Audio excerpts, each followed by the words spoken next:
apply a universal moral standard to the abortion argument and help me understand it. If I were to get pregnant right now, I would not be able to give birth to that child and give it the life it deserves because How did you get pregnant? How did you? accidents still happen, guys. Like Okay, you can hold you on. can be on birth control. Hold you on. can still This is an important point, guys. But wait a second. But then shouldn't you take responsibility for Absolutely. your orgasms? no. What's up, YouTube? Hope you guys are feeling good. Today, guys, we're back here into a new video. Today, we're going to check out Charlie Kirk calmly destroy every abortion argument. This is going to be amazing. Every abortion argument thrown at him. He tried to destroy every single one of them. I call him Charlie Kick because he loves kicking us. I'm one of his biggest fans. Ever since I found this channel, I fell in love with his content. I'd love to check the video out with you guys. You know how it is. Let's get right into today's video, guys. Hi, my name's Kiana. I'm not here to change your mind or anything.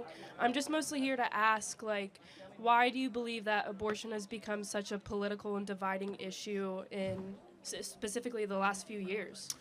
Well, the repeal of Roe versus Wade, for sure, is one of the reasons.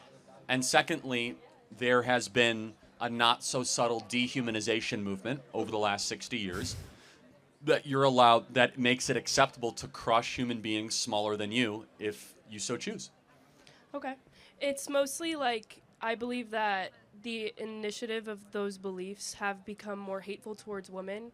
And I'm just kind of wondering, like, what is the incentive with all of these points? Like, why should we not have the option to choose? Do you have the agency or the choice to murder? Well, yes. There's consequences, Okay. but I do have But the option. under the law.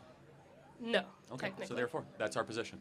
Well, not There's a- necessarily. It's more so like in the aspects of when, the mother's life is in danger and, those special circumstances, like why can we not have those options in those situations either? Because no one is inherently going out saying, I just want to kill babies. That's not anyone's point here. Well, yeah, it's more so the point You of... should look at a Planned Parenthood ad. I mean, that's basically what they do. But so less than half of 1% of all abortions have to do with rape, incest, or life of the mother. 99.5% of all abortions have to do with just a form of birth control. It's a last True. catch option because whatever type of birth control you were using didn't work.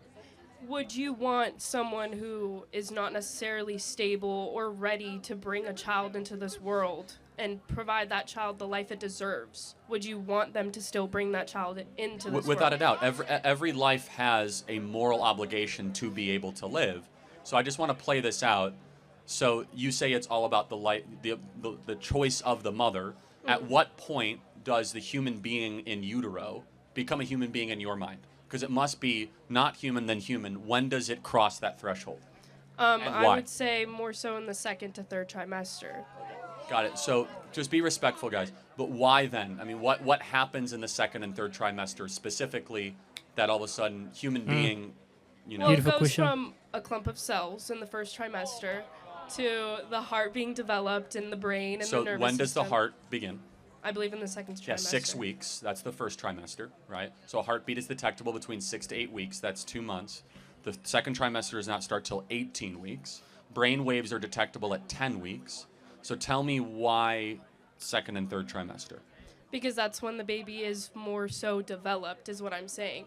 Like when in that argument you had I'm not sure when you were shown the pictures of the fetus of a dolphin fetus and a human's fetus, you weren't able to tell the difference. But that And that's doesn't more mean it so was what not a I'm- human being, though. But that's what I'm saying. It's not developed. It's the same kind of concept. Like if it comes down to that person's life and their well-being, why Okay, should no, they not but we're choose talking about two different themselves? things. So life of the mother is extremely rare. It's not that rare, though. How many times do you think that there are abortions for the life of the mother out of a 1.5 million abortions every year? How much do you think?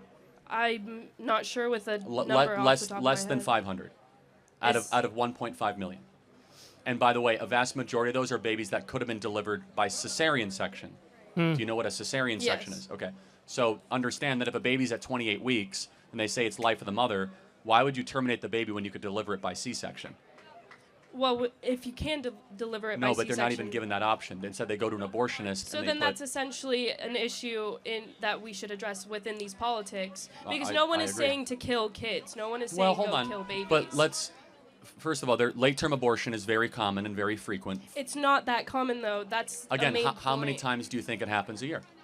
Late-term abortions? Yeah. I don't think it happens. Tens of that thousands of times a year. often. You can't say that Tens when of thousands it comes of to the times. life of the mother. But I am curious though, just more because you said about well-being. Mm-hmm. Why should any person be able to terminate another human being if you feel as if your well-being will be jeopardized? Why should I be able to terminate someone in this audience if they're going to get in my well-being way? By No, what moral that's but completely- apply a universal moral standard to the abortion argument and help me understand it. If I were to get pregnant right now, I would not be able to give birth to that child and give it the life it deserves because How did you get pregnant? How did you accidents still happen, guys. Like Okay, you can hold on. be on birth control. Hold on. You can still This is an important point, guys. But wait a second. But then shouldn't you take responsibility for your Absolutely. For your orgasms? action. no. So let me Listen, be clear that you want to have all the fun but none of the responsibility. No, that's not what I'm saying. I'm saying accidents still That's what you're happen. No, of course, and you know what happens when accidents involve other human beings? Babies. You don't terminate them. You don't get to eliminate another human being because of an accident. That's not a moral code we live by. Correct. But why do you not care about the outcome of that human being's life? Of course I do. No, I mean, But you don't, because don't? if I were to give birth to a kid right now and it's living in horrible conditions, because I'm just a college student, why do you not care? But why wha- do you not put in funding into those but everything- establishments Hold to on. help them? Let me. Everything that we believe in is about the betterment of that kid's life. Safer streets, for more police on the streets. Want to have better schools and school choice so that kid can read and learn. Stronger churches so that that kid can learn about Why a strong does that ethical matter code. if I can't afford a house for this kid? Well, but hold on. I'm going through the list of all the things that can happen. Curtailing inflation so that you can have purchasing power for that kid. The point being, everything that we as conservatives believe in is making it easier to have children in this country. And just because we don't want more government money spent on something, which actually makes it harder, does not mean we don't want that thing. But it's a red herring argument. We're talking about the morality of the elimination of a life. Right. And so I just want to be totally understanding of clear that what species is the being when it's at 6 weeks? To me, I believe that it's a clump of cells. No, I understand. It's a zygote. No, I know, but the species. I'm sorry, what was The that? species. So everything on the animal kingdom has a species type. Right. So we are Homo sapiens, and you could be an alligator. But so what is it? Is it a Okay, Homo? it would be a Homo sapien, So if it's a Homo sapien, it's human. So then shouldn't it be given human rights? but it hasn't. My point is, it hasn't been developed. It's still just a clump of cells. Irrespective. Right, but- Irrespective. But hold on, my baby right now is 9 months old. He's still developing. He can't speak yet. Right. He's crawling. So why does he have less moral worth at 9 months? I'm not we're saying all still that. developing here, by the way. You know that men's brains don't stop developing till they're 35? Right. So should we just be able to say, well, sorry, you're 21, I couldn't get rid of you because It's more so if I can't give that child the life it deserves, why am I bringing it to? Got it. No, I don't, this will be my last question. I want you to think about it. If a single mom has two 2-year-olds, twins, and she wakes up one day and says, I can't do it anymore. I can't give them the life they deserve. But that's just not the circumstance. Hold on. Should she be able to take out a shotgun and kill both those kids? No. Of course not, because you think that would be objectionable. That's why I think it's objectionable to eliminate 2 babies that are 6 weeks old, because they're morally the same thing. One just happens to be bigger. One just happens to be older. One just happens to be outside of the womb. They're both human beings. And True. you have something in you that says, no way is it okay to kill a 2-year-old. That's called your soul talking. What I'm trying to do is connect reason and your soul and have that same Together. sort of objection no when you see twins on an ultrasound. I just believe you're looking at this more emotionally than scientifically.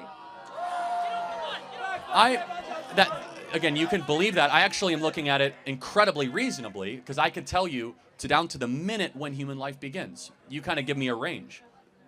Your life began not at birth, but at conception, about 9 months before That's your your birth. opinion. Well, it's actually science's opinion. You know why?